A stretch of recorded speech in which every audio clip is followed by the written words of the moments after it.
கர்த்தர் நல்லவர். நீங்கள் கர்த்தரால் ஆசீர்வதிக்கப்பட்டவர்கள்.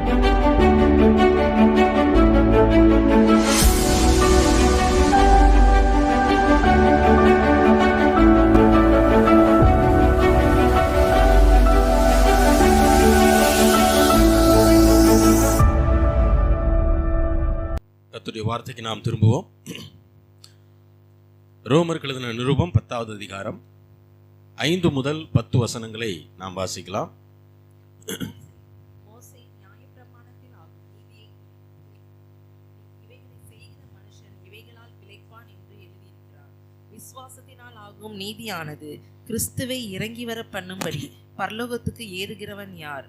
அல்லது கிறிஸ்துவை மரித்தோரிலிருந்து ஏறி வர பண்ணும்படி பாதாளத்துக்கு இறங்குகிறவன் யார் என்று உன் உள்ளத்திலே சொல்லாதிருப்பாயாக என்று சொல்லுகிறதுமின்றி இந்த வார்த்தை உனக்கு சமீபமாயிலும் உன் வாயிலும் உன் இருதயத்திலும் இருக்கிறது என்று சொல்கிறது. இந்த வார்த்தை நாங்கள் பிரசங்கிக்கிற விசுவாசத்தின் வார்த்தையே. என்னவென்றால், கர்த்தராகிய இயேசுவை நீ உன் வாயினாலே அறிக்கையிட்டு தேவன் அவரை மரித்தோரிலிருந்து எழுப்பினார் என்று உன் இருதயத்திலே விசுவாசித்தால் ரட்சிக்கப்படுவாய். நீதியுண்டாக இருதயத்திலே விசுவாசிக்கப்படும், ரட்சிப்பு உண்டாக வாயினாலே அறிக்கை பண்ணப்படும். ரோமர் புஸ்தகத்திலிருந்து தொடர் போதனையை நாம் போதித்துக் கொண்டு வருகிறோம். புதிய உடன்படிக்கையின் ஆதியாகமம், அதாவது ஆரம்பம் என்று அழைக்கப்படுகிறது ரோமர் புஸ்தகம். நம்மை போன்ற புறஜாதி மக்கள், அதாவது யூதர்கள் அல்லாதவர்களுக்கு என்று எழுதப்பட்ட ஒரே ஒரு புஸ்தகம் இந்த ரோமர் புஸ்தகம். முழு வேதாகமும் எல்லாருக்கும் ஆனது. ஆனால் நமக்கென்று தனிப்பட்ட முறையிலே ஒரு ரோமாபுரியில் இருக்கக்கூடிய ரோமர்களுக்கு, ரசிக்கப்பட்ட ரோமர்களுக்கு என்று எழுதுகிறார். அப்போ இந்த ரோமாபுரியிலே சபையானது கர்த்தருடைய கிருபையினால் அவர்களாகவே கூடி ஜெபிக்க ஆரம்பிக்கிறார்கள், சபையை உருவாக்குகிறார்கள். இதை கேள்விப்பட்ட பரிசுத்த பவுல் அப்போஸ்தலன் அவர்களுக்காக எழுதின நிருபம் தான் இந்த ரோமர். ஏன்னா சத்தியத்தை சரியாக போதிக்கணும், அதை அவர்கள் கேட்டு ஆவிக்குரிய வளர்ச்சிகளே இன்னும் அதிகமாக வளர வேண்டும் என்று விரும்புகிறார். இந்த ரோமர் 8, 9, 10 வசனங்கள், 10 அதிகாரங்கள் இரட்சிப்பை பற்றின அதிகாரங்கள். குறிப்பாக சபை ஆரம்பிக்கும் போது இரட்சிப்பு புறஜாதிகளுக்கு ரொம்ப எளிதாக கிடைத்து விடுகிறது. அவர்கள் ஆண்டவரை விசுவாசிக்கிறார்கள், ஆண்டவரோடு சபைகளே சேர்க்கப்படுகிறார்கள். ஆனால் யூதர்களால் அவ்வளவு எளிதாக சபைகளே சேர முடியவில்லை. அதற்கு பல காரணங்களை வேதனைப்பட்டு பவுல் அப்போஸ்தலன் எழுதுகிறார். ஏனென்றால் யூதர்கள், சபையானது அன்றைக்கு யூதர்கள் மிக குறைவாகவும் புறஜாதிகள் அதிகமாகவும் இருந்தார்கள். அப்ப யூதர்கள் விசுவாசத்தினால் ஆகும் நீதியை நம்பவில்லை. அதை தான் முக்கியமா பவுல் அப்போஸ்தலன் சொல்கிறார். விசுவாசத்தினால் ஆகும் நீதியை யூதர்கள் நம்பவில்லை. நியாயப்பிரமாண கிரியையை அவர்கள் என்ன செய்கிறார்கள்? நம்புகிறார்கள். நியாயப்பிரமாணத்தை நாம் ஃபாலோ பண்ணி அதை செயல் வடிவத்தில் கொண்டு வந்து நாம் செஞ்சுட்டோம்னா நாம் என்ன செஞ்சிடலாம், நாம் நீதிமான்கள் அப்படின்னு நினைக்கிறாங்க. புறஜாதிகள், அவர்களுக்கு நியாயப்பிரமாணம் இல்லை. அவர்கள் ஆண்டவராகிய இயேசு கிறிஸ்துவை விசுவாசித்தார்கள். அவருடைய கல்வாரி பாடுகளை அவர்கள் விசுவாசிக்கிறார்கள். அவர் கல்வாரி சிலுவையிலே எங்களுக்காகத்தான் அவர் பாடுகளை பட்டார், எங்களுக்காக அவர் நொறுக்கப்பட்டார், 3ஆம் நாள் உயிரோடு எழுந்தார் என்பதையெல்லாம் அவர்கள் விசுவாசிக்கிறார்கள். யூதர்களுக்கு வெறும் வைராக்கியம் மட்டுமே இருக்கிறது, பக்தி இல்லை. அந்த வைராக்கியமும் அறிவுக்கேற்ற விதமாக இல்லை. அதாவது சபை கூடுதலை விட்டு விடாதிருங்கள் என்ற வசனம் இருக்கிறது. அப்போ அந்த வசனத்துக்கு நாம கீழ்ப்படுகிற மக்களாக இருந்தால் நாம் ஒவ்வொரு ஞாயிற்றுக்கிழமை ஆராதனையும் என்ன செய்வோம்? விட்டு விடாமல் கலந்து கொள்வோம். இது அறிவுக்கு ஏற்ற பக்தி வைராக்கியம். அந்த நேரத்தில் ஏதாவது விசேஷங்கள் எது வந்தாலும் நாம் என்ன சொல்லுவோம்னா, நான் சர்ச்சுக்கு போயிட்டு என்ன செய்கிறேன், அதுக்கப்புறம் கலந்துக்கிறேன்னு சொல்லுவோம். இது பார்க்குறவங்களுக்கு என்ன அது ஒரு வாரம் போகலைன்னா என்ன அப்படின்னு தோணும். ஆனால் இது உண்மையிலேயே நாம் வசனத்துக்கு கீழ்ப்படிக்கிறோம். வசனத்துக்கு கீழ்ப்படியும் போது ஆசீர்வாதம். ஆண்டவர் எப்பயுமே அப்படிதான் வச்சிருக்கிறார். அவருடைய வார்த்தைக்கு கீழ்ப்படிந்து நடக்கும்போது நமக்கு ஆசீர்வாதம் வருது. இதை மோசே காலத்திலிருந்து ஆபிரகாம் காலத்திலிருந்து ஆண்டவர் தான் சொல்றார். யோசுவாவுக்கு சொல்லும் போது கூட இந்த நியாயப்பிரமாண புஸ்தகம், அதாவது அன்னைக்கு இருந்தது 5 ஆகமங்கள் மட்டும்தான். மோசையினால் எழுதப்பட்ட முதல் 5 புஸ்தகம் மட்டும்தான் அன்னைக்கு இருந்த பைபிள். அதுக்கு பேரு நியாயப்பிரமாண புஸ்தகம். இந்த நியாயப்பிரமாண புஸ்தகம் வாயை விட்டு என்ன செய்ய வேண்டாம், பிரியாது இருப்பா. அப்படின்னா வாயை விட்டு பிரியாது இருப்பாதுன்னா என்ன? அதை படிக்கணும், படித்து அதை புரிஞ்சுக்கணும், புரிஞ்சுக்கிட்டு அதை தான் என்ன செய்யணும், பேசணும். இதுதான் வாயை விட்டு. அப்பவே ஆண்டவர் என்ன சொல்லியிருக்காருன்னா, விசுவாசத்தை அறிக்கை பண்ணணும். அதாவது ஆண்டவருடைய வார்த்தையை அறிக்கை பண்ணணுன்றத அப்பவே யோசுவாட சொல்றேன். இதை செஞ்சுட்டா நீ உன் வழியை என்ன செய்வாய், வாய்க்க பண்ணுவாய், புத்திமானாகவும் நடந்து கொள்வாய், கர்த்தருடைய ஆசீர்வாதம் உண்மையில தங்கி இருக்கும்ன்றார். அப்போ சபை கூடுதலை விட்டுவிடக்கூடாது என்கிற வசனம் பைபிள்ல இருக்கிறதுனால நாம் அதை ஃபாலோ பண்றதுனால மற்ற எந்த காரியத்தை காட்டிலும் இதற்கு நாம் என்ன செய்கிறோம், அதிக முக்கியத்துவத்தை கொடுக்கிறோம். இது அறிவிக்கேற்ற பக்தி வைராக்கியம். ஆனால் யூதர்கள் எப்படி ஃபாலோ பண்ணாங்கன்னா, இன்னைக்கு நம்ம கிறிஸ்தவ கூட்டத்தில் இருக்க சிலர் ஃபாலோ பண்ற மாதிரி எங்கிருந்தோ எங்கேயோ நடந்து பாத யாத்திரை போயிட்டோம்னா நமக்கு ஒரு புண்ணியம் வந்துடும் அப்படின்னு நினைக்கிறாங்க இல்லையா? அதற்கு ஆதாரம் வசனத்துல இல்லை.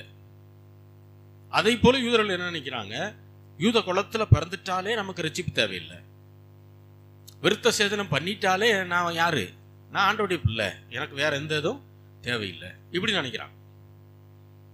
அதைத்தான் பவுல் அப்போஸ்தலன் இங்க அவர் போதிக்கிறார். அப்படி கிடையாது. அவர்களுக்கு வைராக்கியம் இருக்குது, ஆனா பக்திக்கு ஏற்ற வைராக்கியம் இல்லை, அறிவுக்கு ஏற்ற வைராக்கியம் இல்லை அப்படின்னு சொல்றார். தேவன் நம்முடைய செயல்களை விட உள்ளத்திலே பரிசுத்தத்தை எதிர்பார்க்கிறார் என்பதை பவுல் அப்போஸ்தலன் இங்க திட்டமாய் அவர் போதிக்கிறார். இப்போ சுய கிரியைகளினால் வருகிற நீதி சுயநீதி, இதைத்தான் யூதர்கள் நம்புகிறார்கள். தேவன் என்ன நீதியை நம்மிடத்திலே எதிர்பார்க்கிறார் என்பது அவங்களுக்கு புரியல. தேவன் நம்மிடத்தில் எதிர்பார்க்கிற நீதி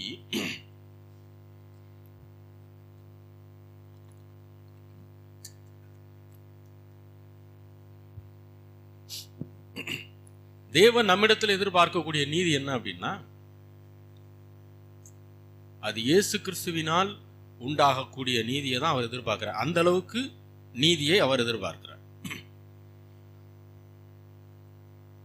பிதா எதிர்பார்க்கிற பரிசுத்தம், இயேசு கிட்ட என்ன பரிசுத்தம் இருக்குதோ அந்த பரிசுத்தத்தை தான் நம்மகிட்ட எதிர்பார்க்கிறார். இது சாத்தியமா நடைமுறையில அப்படின்னா இல்லை. ஏன்னா எல்லா மனிதனும் பாவம் செய்து ஏகமாய் கெட்டு போனார்கள் என்று வசனம் சொல்கிறது. அப்போ ஒரு மனுஷன் கூட தேவனுடைய பார்வையில பரிசுத்தவான் கிடையாது. அதனாலதான் அவர் தன்னுடைய சொந்த குமாரனையே பூமிக்கு அனுப்ப வேண்டியதா இருந்தது. பரிசுத்தமானவரை பாவியாக, பாவம் ஆக்கப்பட்டவராக மாற்ற வேண்டியதா இருந்தது. நமக்காக அவர் பலியாக வேண்டியதா இருந்தது. அப்ப அவர் பலியானதுனால நமக்கு அந்த ரட்சிப்பு, மீட்பு கிடைக்குது. ஏன்னா ஒரு தப்புக்கு ஒரு தண்டனை, நம்ம எல்லாரும் பண்ண தப்புக்கு அவர் தண்டனை அனுபவிச்சிடறாரு. ஸோ நமக்கு பனிஷ்மெண்ட் கிடையாது. அப்ப தப்பை அவர் மேல சுமத்தி அவரை தண்டிச்சிட்டதுனால நாம் இப்பொழுது நீதிமான்களாக இருக்கிறோம் அவரை விசுவாசிக்கும் போது. இதை யூதர்களால் ஏற்றுக்கொள்ள முடியல. இதைத்தான் ஆனா பிதா எதிர்பார்க்கிறாரு. இவங்க என்ன நினைக்கிறாங்க, விருத்த சேதனம் பண்ணிட்டா போதும்னு நினைக்கிறாங்க, ஓய்வு நாளை கரெக்டா அனுசரிச்சுட்டா போதும்னு நினைக்கிறாங்க, அந்த நாளை கரெக்டா கடைபிடிக்கணும்னு நினைக்கிறாங்க. இதனால நம்ம என்ன செஞ்சிடலாம், நீதிமான ஆயிரலாம்னு நினைக்கிறாங்க. அப்ப 2 விதமான நீதிகள் உண்டு. ஒன்று நியாயப்பிரமாணத்தினால் உண்டாகும் நீதி, 2வது விசுவாசத்தினால் வருகிற நீதி. இப்போ நியாயப்பிரமாணத்தினால் உண்டாகும் நீதி அப்படின்னா என்ன? நியாயப்பிரமாணம் முழுவதையும் ஏறக்குறைய 632 கட்டளைகளும் நம்ம சொல்றாங்க மொத்தமா. யூத ரபிகள் சொல்றது நம்ம சுருக்கி 10 கட்டளை சொல்லணும். 10 கட்டளைன்றது தலைப்பு தான், இண்டெக்ஸ். அதுக்கு கீழே நிறைய போகும். அப்ப அவங்க சொல்ற கணக்குப்படி ஏறக்குறைய 600க்கு மேற்பட்ட கட்டளைகள். முதல்ல இது எல்லாத்தையும் ஞாபகம் வச்சுக்கணும் ஃபர்ஸ்ட். ரெண்டாவது, இதை கடைபிடிக்க முயற்சி செய்யணும். இப்போ இதை ஞாபகம் வச்சுக்கிறதே கஷ்டம். ஞாபகம் வச்சுக்கிட்டா தான் என்ன செய்ய முடியும்? அதை கடைபிடிக்க முடியும். அப்போ நியாயப்பிரமாணம் கொடுக்கப்பட்டது எதற்காக அப்படின்னா, மனுஷன் அதை கரெக்டாக ஃபாலோ பண்ணிடுவான் அப்படிங்கிறதுக்காக ஆண்டவர் கொடுக்கல. மனுஷனால் கொடுத்த உடனே அதை வாங்கிட்டு ஃபாலோ பண்ணுறதுக்கு முயற்சி செய்வான், ஃபாலோ பண்ண முடியாது, ஃபெயில் ஆயிடுவான். ஃபெயில் ஆன உடனே அவனுக்குள்ள ஒரு குற்ற உணர்வு வரும். குற்ற உணர்வு வந்தால் பாவ உணர்வு வரும். பாவ உணர்வு வந்தால் என்னை இந்த பாவ உணர்விலிருந்து, பாவத்திலிருந்து யார் விடுதலை ஆக்குவார்கள் அப்படின்னு தேட ஆரம்பிப்பான். அப்போ தன்னை ரட்சிக்க ஒரு இரட்சகர் தேவை என்கிற உணர்வு அவனுக்கு வரும். இரட்சகர் தேவைன்னு யார் இரட்சகர்னு தேட ஆரம்பிப்பான். அப்போதான் அவன் என்ன செய்வான்? தன்னுடைய பாவத்துக்கு பரிகாரத்தை உண்மையாக செலுத்த முடியும். இதற்காக தான் ஆண்டவர் கொடுத்தார். ஆனால் ரூல் படி 632 வச்சுக்கிடுவோம். இந்த மொத்த கட்டளைகளையும் கரெக்டாக ஃபாலோ பண்ணிட்டா அவர் நீதிமான் தான். எல்லா கட்டளையும் கரெக்டாக ஃபாலோ பண்ணிட்டா அவர் நீதிமான் தான். இதை செய்தவர் ஆண்டவர் ஒருத்தர் மட்டும்தான், வேற யாருமே கிடையாது. எந்த மனிதனாலும் இதை செய்ய முடியல. அதனால தான் ஆண்டவராகிய இயேசு கிறிஸ்து நியாய பிரமாணத்தின் முடிவாக இருக்கிறார் அப்படின்னு வசனத்தில் பவுல் அப்போஸ்தலன் போதிக்கிறார். அப்படின்னா என்ன அர்த்தம்? நியாய பிரமாணம் முழுவதையும் இவர் கடைபிடிச்சு அதுக்கு ஒரு ஃபுல் ஸ்டாப் வச்சுட்டாரு. இப்போ டைரக்டா நியாய பிரமாணத்தை யாரும் ஃபாலோ பண்ண வேண்டியதில்லை, இவரை ஃபாலோ பண்ணா போதும். அல்லேலூயா. இது நியாய பிரமாணத்தினால் வருகிற நீதி. ரெண்டாவது, விசுவாசத்தினால் வருகிற நீதி. அதே அதிகாரம் ரோமர் 10:6-8 வாசிக்கலாம். விசுவாசத்தினால் ஆகும் நீதியானது கிறிஸ்துவை இறங்கி வர பண்ணும்படி பரலோகத்துக்கு ஏறுகிறவன் யார்? அல்லது கிறிஸ்துவை மரித்தோரிலிருந்து ஏறி வர பண்ணும்படி பாதாளத்துக்கு இறங்குகிறவன் யார் என்று உன் உள்ளத்திலே சொல்லாதிருப்பாயாக என்று சொல்லுகிறதும் அன்றி இந்த வார்த்தை உனக்கு சமீபமாயும் உன் வாயிலும் உன் இருதயத்திலும் இருக்கிறது என்று சொல்கிறது.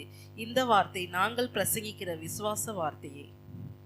பாருங்க, இதுல பவுல் அப்போஸ்தலன் பழைய ஏற்பாட்டில் இருக்க வசனத்தை கோட் பண்ணி தான் எழுதுறாரு. அது என்ன வசனம்னு பார்க்கலாம். உபாகமம்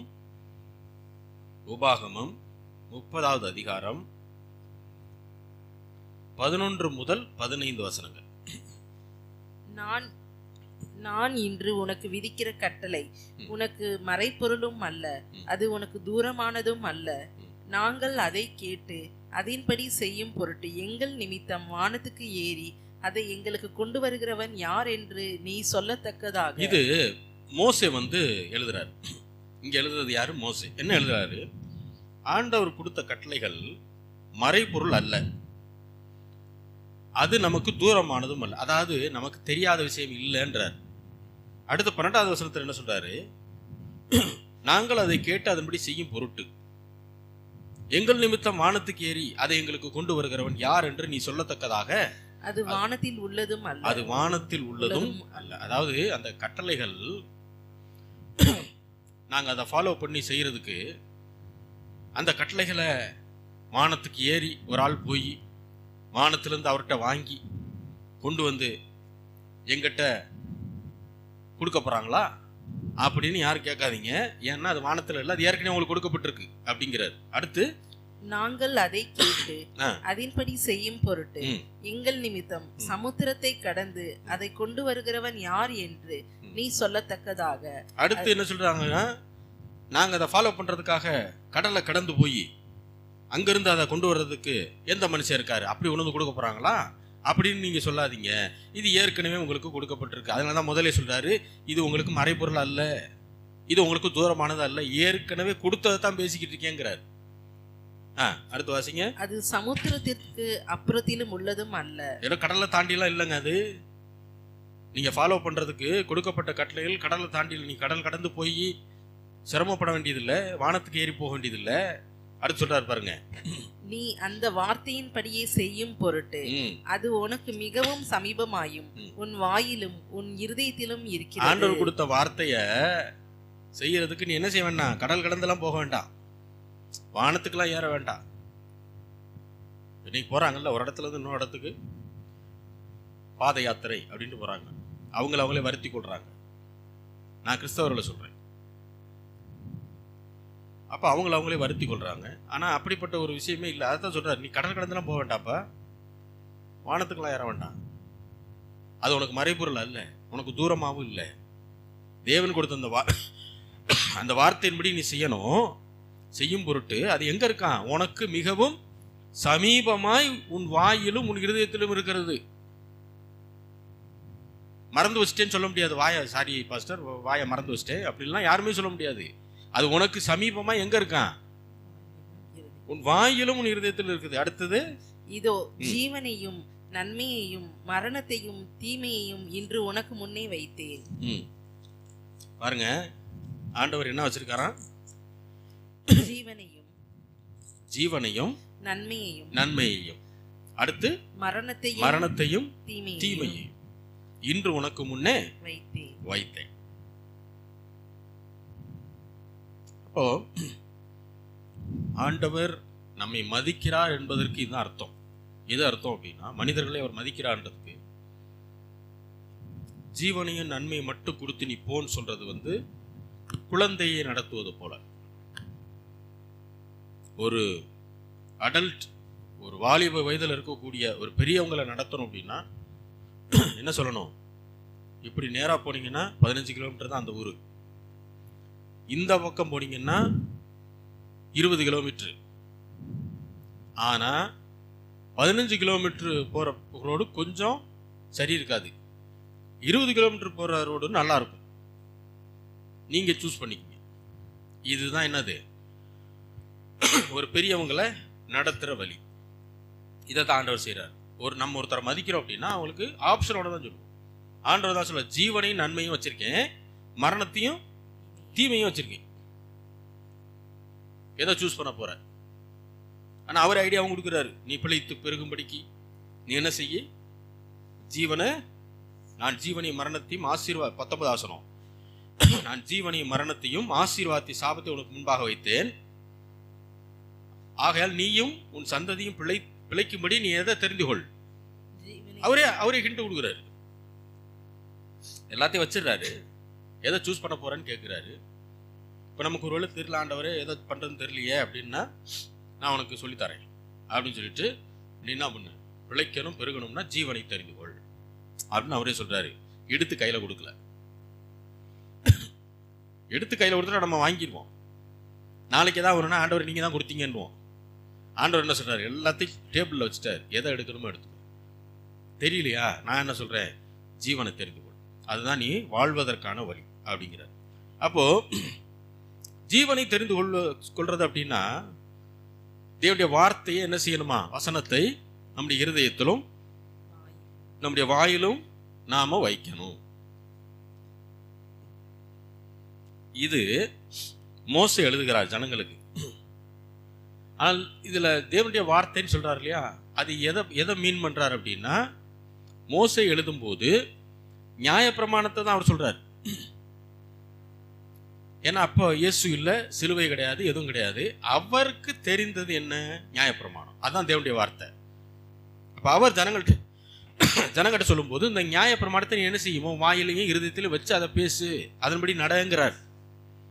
இப்போ இந்த வார்த்தைகளை அப்படி எடுத்துக்கிறார். யாரு? பவுல் அப்போஸ்தலன் எடுத்து ரோமர்ல எழுதும்போது நியாயப்பிரமாணத்தை எழுதல, நியாயப்பிரமாணத்தை சொல்றதுக்காக எழுதல, அவர் விசுவாச பிரமாணத்தை சொல்வதற்காக எழுதுகிறார். இதே வார்த்தைகள் எடுத்துட்டாரு. ஆனா எடுத்து எதை பேசுறாரு? விசுவாசத்தினால் உண்டாகும் நீதியை குறித்து அங்க பேச ஆரம்பிக்கிறார். அப்போ நம்ம சில நேரம் சொல்றோம் இல்லையா, ஒரு பழமொழி எடுத்துக்கிட்டு கர்த்தருடைய வார்த்தையை விளக்குறதுக்காக பழமொழி வேற ஒரு ரீசனுக்காக சொல்லப்பட்டிருக்கும். நம்ம என்ன செய்வோம்? அதை சொன்ன ஜனங்களுக்கு ஈஸியா புரியும்ன்றதுனால தேவனுடைய வார்த்தையை எடுத்து அந்த பழமொழியை சொல்லி விளக்கிடுவோம்.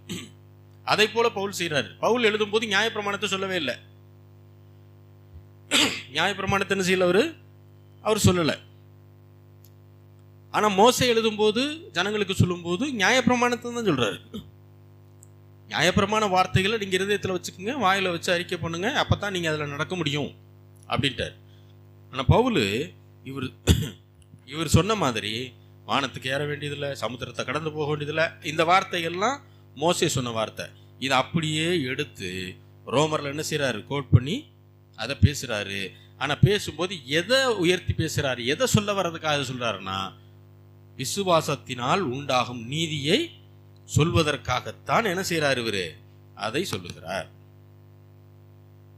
அதாவது சுருக்கமாக அதை எப்படி புரிஞ்சுக்கணும்னா, பவுல் அப்போஸ்தலன் சொல்லும்போது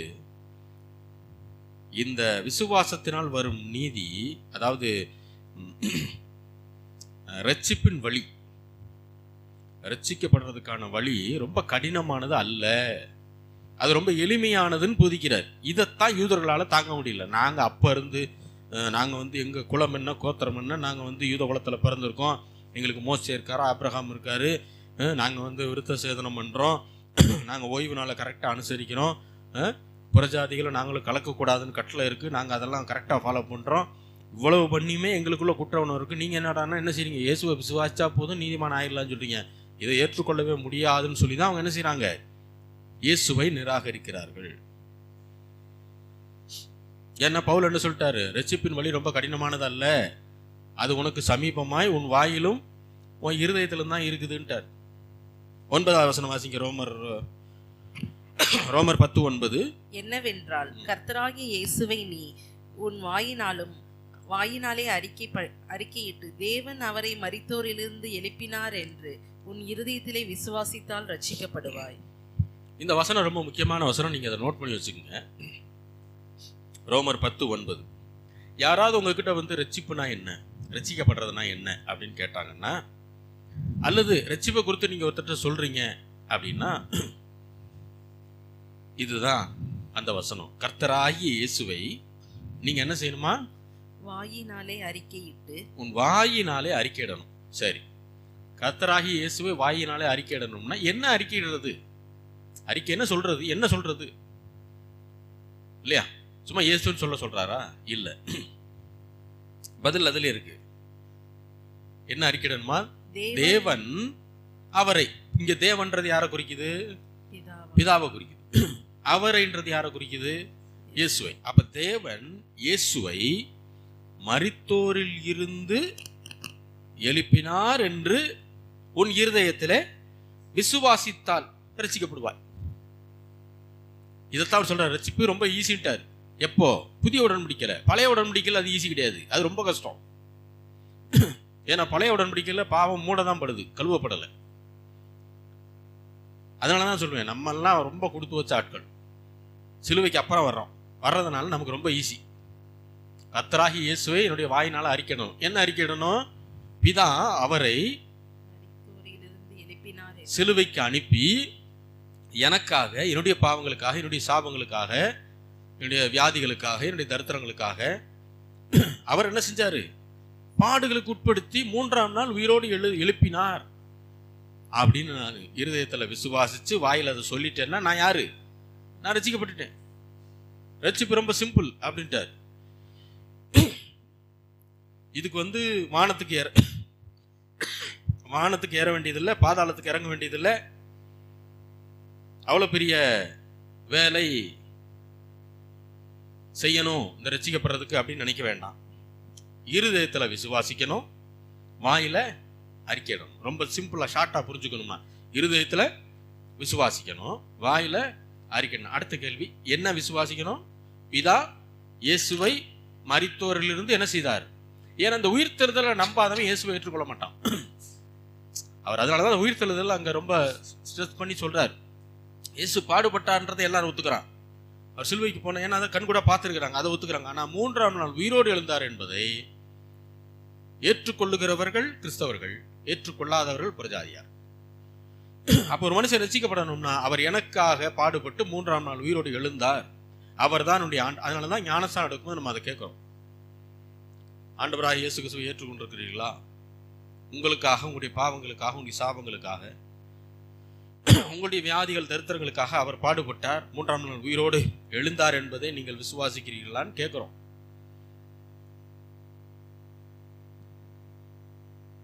அப்போ இன்றைக்கு ரட்சிப்பை பெறுவது ரொம்ப ஈஸி, ரொம்ப சிம்பிள்.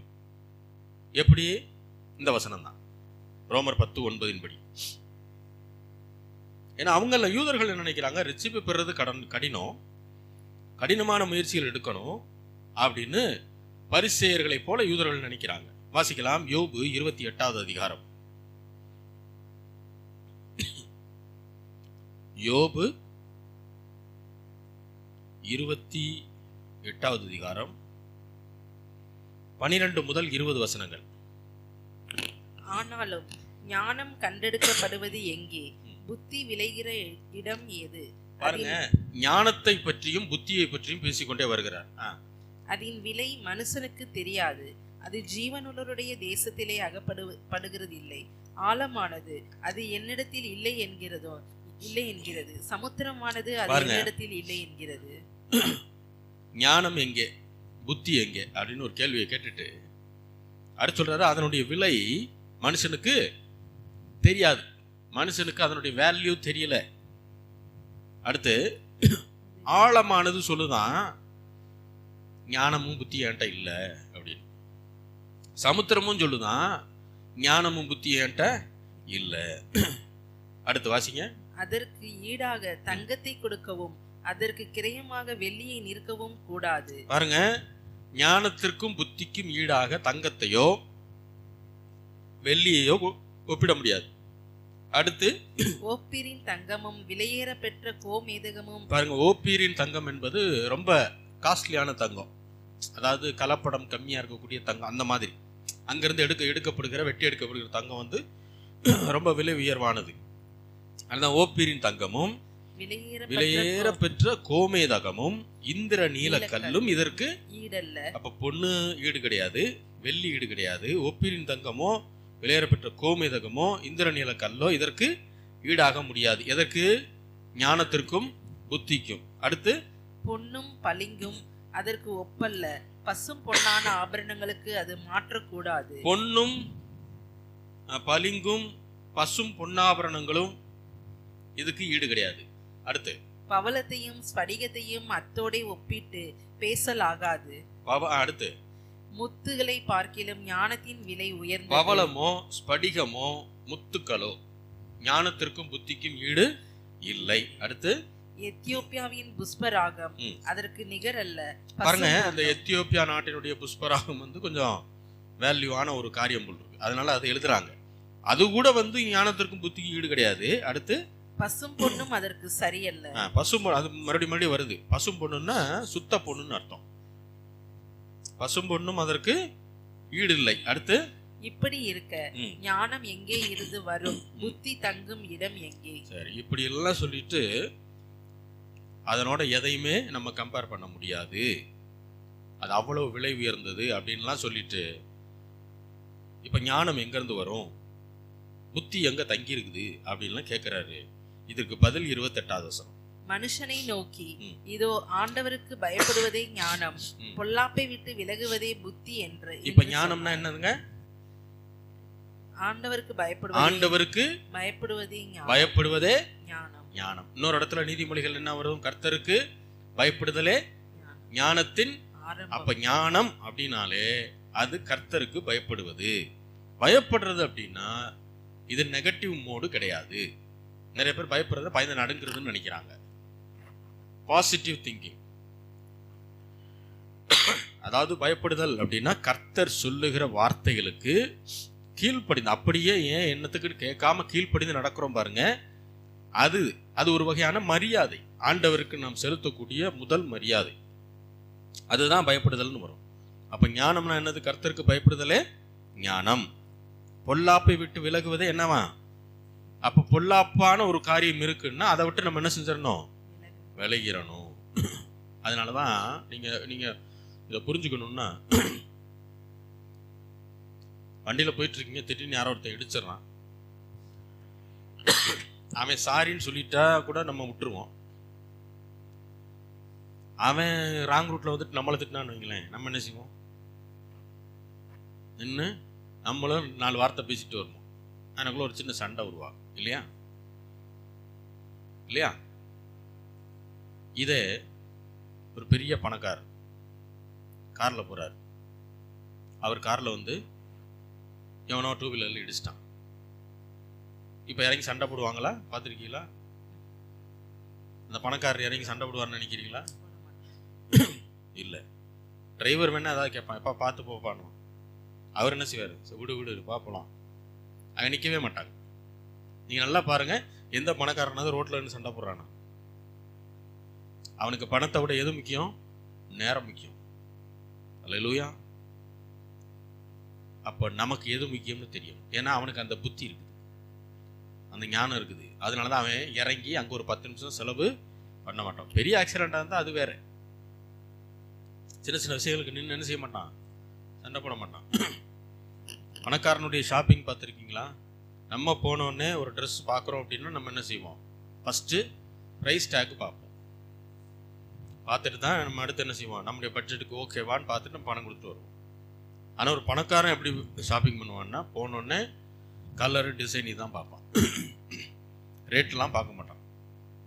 அவனுக்கு என்னென்ன தேவை எல்லாத்தையும் எடுத்துட்டு எல்லாத்தையும் பில் போடுவான். பில் போட்டதுக்கப்புறம் தான் அவனுக்கே அமௌண்ட்டு தெரியும் எவ்வளோ. அப்போ என்ன சொல்கிறோம்? கர்த்தருக்கு பயப்படுவதே ஞானம், பொல்லாப்பை விட்டு விலகுவதே. ஒரு பொல்லாப்பான காரியம், ஒரு சண்டை போடுற மாதிரியான ஒரு சூழ்நிலை இருக்குன்னா நம்ம நின்று திட்டிக்கிட்டு இருக்கணுன்றது இல்லை. ஒரு சாரி சொல்லிட்டு போயிட்டே இருக்கும்.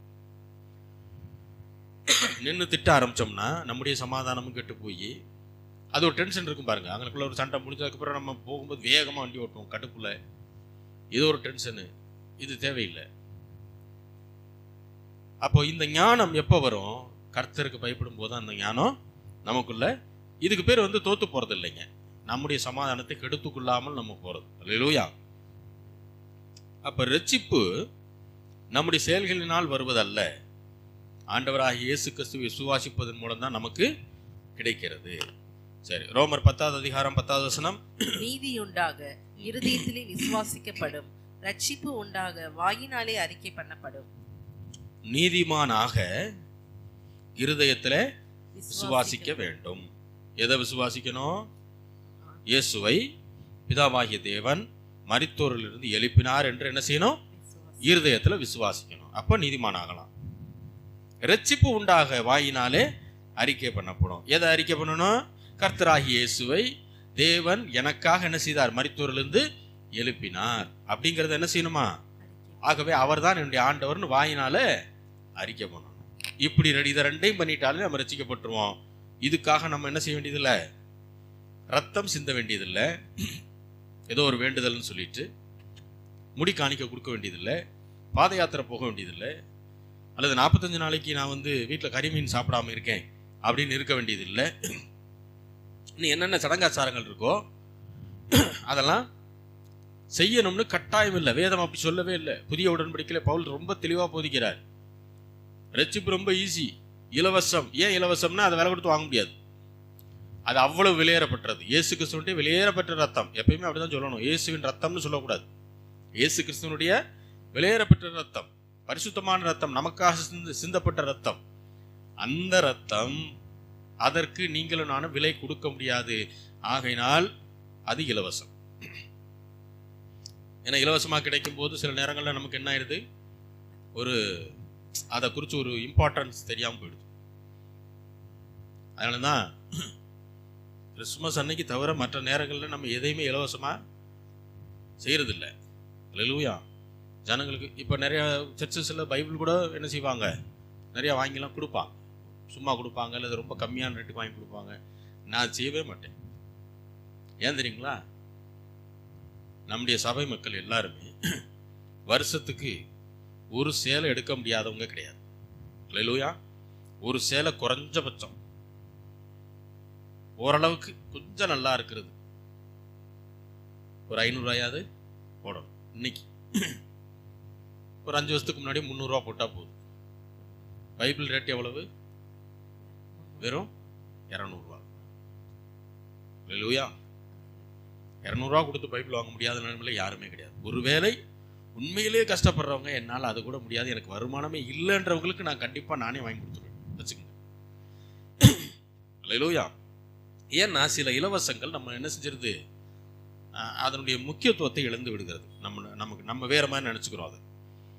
அப்போ நாம் இதில் செய்ய வேண்டிய கிரியை அப்படின்னா இருதயத்தில் கரெக்டாக விசுவாசித்து வாயில் அறிக்கை பண்ணணும். இதைத்தான் நம்ம ஒவ்வொரு வாரமும் நம்ம பேசுகிறோம். விசுவாச அறிக்கை என்ற பேர்ல நம்ம பேசுற காரியம் இதுதான்.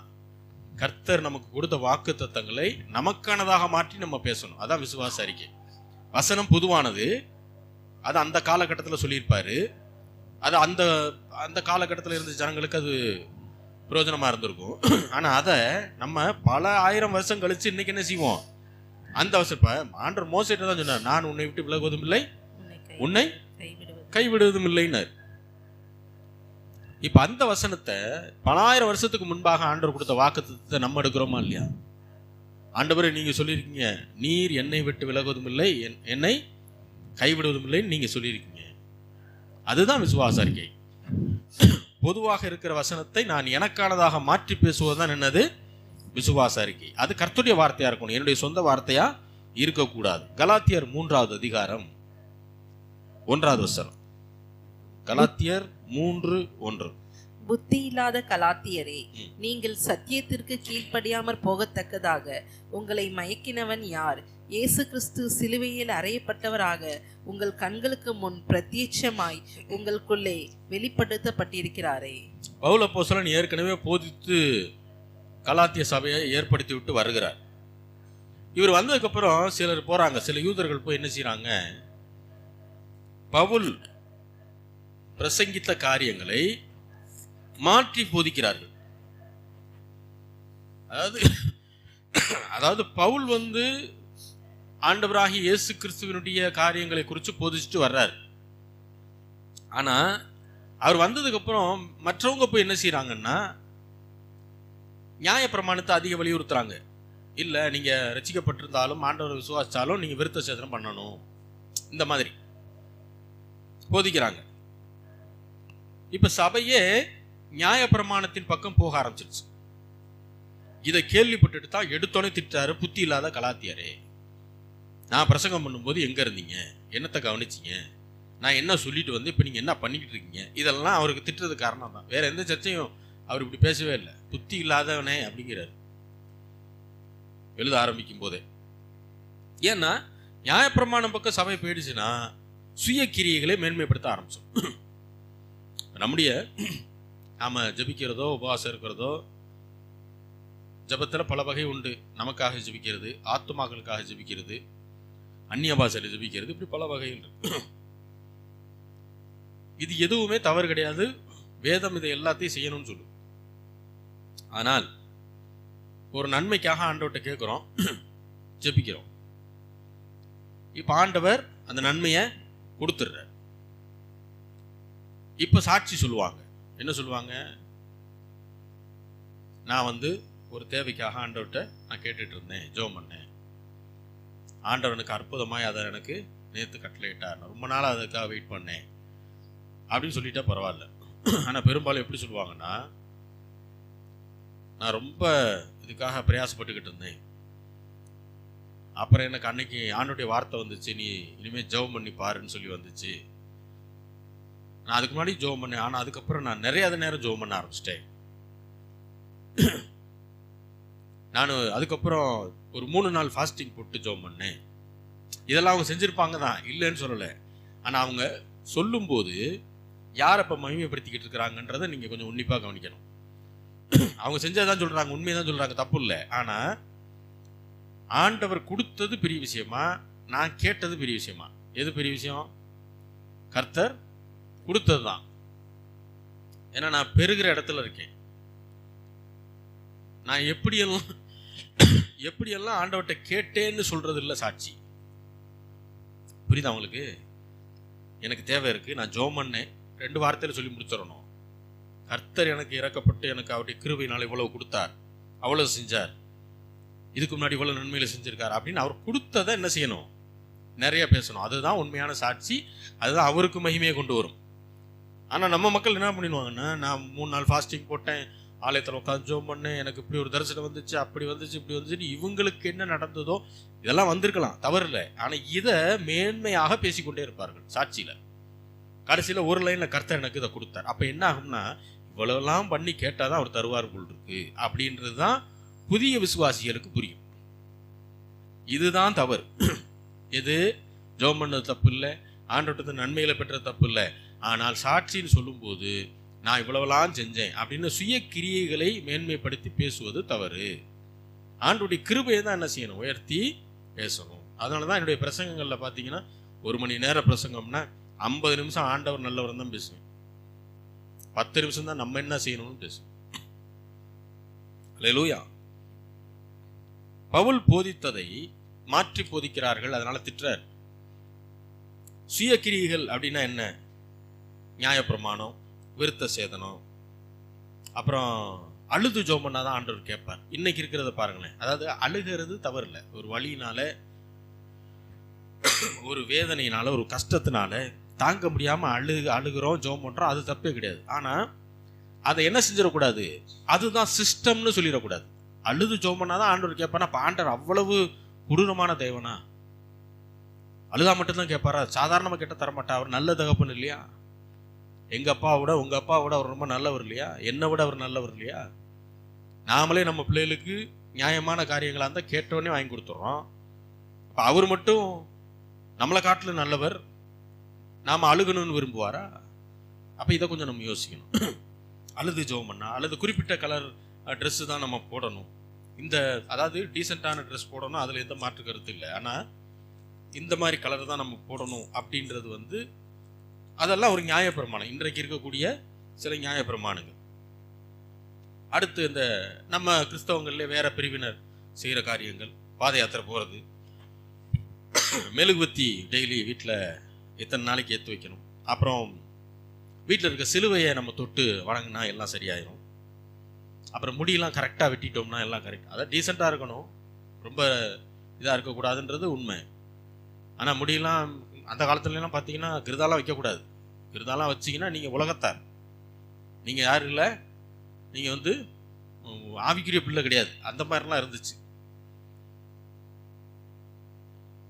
அப்புறம் ஒரு 3 மாதம் இந்த இவர் கோயிலில் போய் நம்ம வேண்டிக்கிட்டோம்னா நடந்துரும் அப்படிங்கிறது, அன்னதானம் செஞ்சுட்டோம்னா நமக்கு இந்த விஷயம் நடந்துரும் அப்படின்னு. இது எல்லாமே நியாயப்பிரமாணத்துக்கு கீழே தான் வருது. சுய கிரியைகள். சுயமாக நான் ஏதாவது செஞ்சுட்டா அதன் மூலிமா நான் நீதிமான் ஆயிடலாம், நான் ரட்சிக்கப்பட்டுடலாம், எனக்கு புண்ணியம் கிடைச்சிடும். இதன் மூலம் ரட்சிப்பை பெறவே முடியாது. பைபிள் திட்டமாக போதிக்குது. சிலர் என்ன சொல்றாங்கன்னா, நம்மக்கிட்ட சிலர் பேசும்போது, நீங்க இயேசு போதிச்ச நல்ல கருத்துக்களை போதிங்க, அது தப்பு இல்லை. பாண்டவர் மலை பிரசங்கத்துல எல்லாம் பேசியிருக்காரு. அந்த மாதிரி கருத்துக்களை நீங்க என்ன செய்யுங்க, போதிங்க, அதை பத்தி ஒன்றும் இல்லை. ஆனால் இயேசு கிறிஸ்துவை ஏற்றுக்கொள்ளுன்னு சொல்லாதீங்க. எப்படி? இயேசு கிறிஸ்து தான் ஆண்டவர், அவரை நீங்க ஏற்றுக்கொள்ளுங்கன்னு எதுக்கு சொல்றீங்க? நல்ல கருத்துக்களை போதிச்சுட்டு போங்க, அதை நாங்கள் வரவேற்கிறோம்ல அப்படின்வாங்க. அதுல ரட்சிப்பு வராது. இயேசு கிறிஸ்து கன்னி மரியாளுடைய வயிற்றுல பிறந்தாரு, இதை எங்களால் ஏற்றுக்க முடியாது அவங்க சொல்றது. அடுத்து என்ன சொல்லுவாங்க? சிலுவையில் மரிச்சாரு, ஓகே, ஆனால் 3ஆம் நாள் உயிரோடு எழுந்தாருன்றதை நாங்கள் அது நம்புறதுக்கு எதுவா இல்லை, அதை நாங்கள் ஏற்றுக்க மாட்டோம் அப்படின்வாங்க. இதெல்லாம் போதிக்காதீங்க. ஆனால் கடவுள் அவர் நல்ல கருத்துக்களை போதிச்சிருக்காரு. ஆவியில் எளிமையுள்ளவர் பாக்கியவான்கள், சாந்த குணம் உள்ளவர்கள் பாக்கியவான்கள், அவங்க பூமியை சுதந்திரிப்பார், இப்படிலாம் இதை பேசுங்களேன், நல்ல கருத்துக்களை. ஒரு கண்ணத்தில் அரைஞ்சா மறு கண்ணத்தை காமின்னு சொன்னார், சகோதரனுக்கு விரோதமாக தீங்கு செய்யாதன்னு சொன்னார். இந்த மாதிரி கருத்துக்களை போதிங்க. அவரை ஏற்றுக்கொள்ளணும், அவரு தான் கடவுள்னு அதை எதுக்கு போதிக்கிறீங்க அப்படின்னு கேட்குறாங்க. அது சன்மார்க்க நெறிமுறைகள். அதாவது இயேசு சொன்ன நல்ல கருத்தை கேட்டுக்குருவோம், ஆனால் இயேசு என்ன செய்ய மாட்டோம், ஆண்டவராக ஏற்றுக்கொள்ள மாட்டோன்றது சன்மார்க்க நெறிமுறை. அப்படி இருந்தால் ரட்சிப்பு வராது. ஏன்னா பைபிள் திட்டமாக சொல்லிடுச்சு, தேவன் இயேசுவை மரித்தோரிலிருந்து எழுப்பினார் என்று இருதயத்தில் விசுவாசித்து வாயில் அறிக்கை பண்ணிட்டா ரட்சிக்கப்பட்டுருவார். அவ்வளோதான். இதை தவிர ரட்சிப்பு பெறுவதற்கு வேற வழியே கிடையாது. சுய கிரிகள் செஞ்சாலும் வராது, நல்ல கருத்துக்களை மட்டும் எடுத்துக்கிட்டாலும் ரட்சிப்பை நாம் பெற முடியாது. இப்போ வெறும் நல்ல கருத்துக்களை கேட்கறதுனால ரட்சிப்பை நாம் என்ன செய்ய முடியாது, பெற முடியாது. யூதர்கள் இன்றைக்கு இருக்கிற சில மனிதர்களை போலத்தான் சுய கிரிகளின் மூலமும் ரட்சிப்பை பெற முடியும்னு நினைக்கிறாங்க. இது தவறு, இதை பெற முடியாதுன்றது தான் இந்த ரோமர் 8ஆவது அதிகாரம் 9ஆவது அதிகாரம் 10ஆவது அதிகாரத்தில் பவுல் போதித்து கொண்டே வருகிறார். ஆண்டவர் எப்படி பூமிக்கு வந்தார், எப்படி ஊழியம் செஞ்சார், அவர் எதற்காக சிலுவையில் அடிக்கப்பட்டார், யாருக்காக அடிக்கப்பட்டார், ரொம்ப முக்கியம். 3ஆம் நாள் அவர் வீட்டில் இருந்தார், இதை விசுவாசிக்கணும் என்பதுதான் ரட்சிப்பை பெறுவதற்கான ஒரே வழி. இதை விசுவாசிக்கணும், இதை தான் அறிக்கை பண்ணணும். அப்பதான் ரட்சிப்பு. இதை புறஜாதியிலிருந்து வரக்கூடிய, அதாவது யூதர்கள் அல்லாதவர்கள் இதை ஈஸியா எடுத்துக்கிறாங்க. அவங்க ஈஸியா ரட்சிக்கப்பட்டுறாங்க.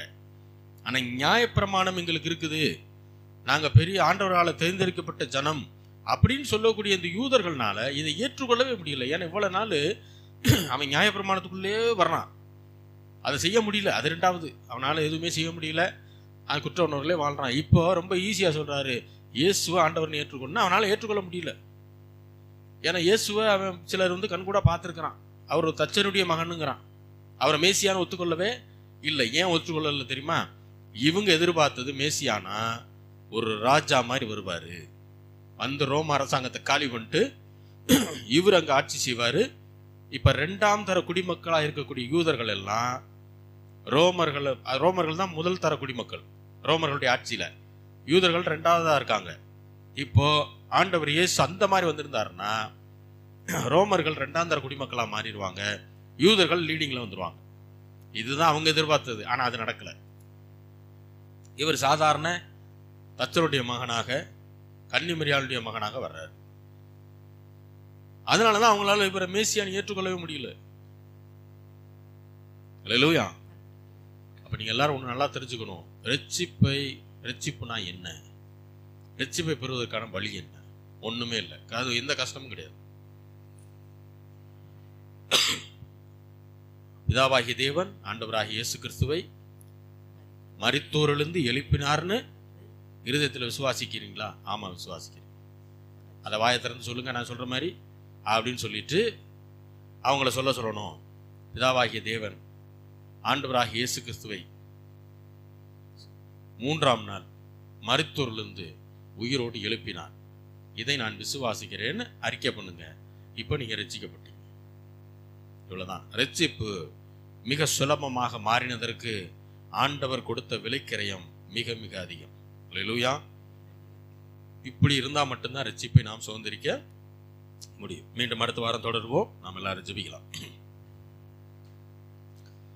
ஸ்தோத்திரிக்கிறோம் ஆண்டவரே, துதிக்கிறோம் தகப்பனே, எங்களை நேசிக்கிற நல்ல தகப்பனே, ஆண்டவராகிய இயேசு கிறிஸ்துவின் நாமத்தில் வருகிறோம் பிதாவே.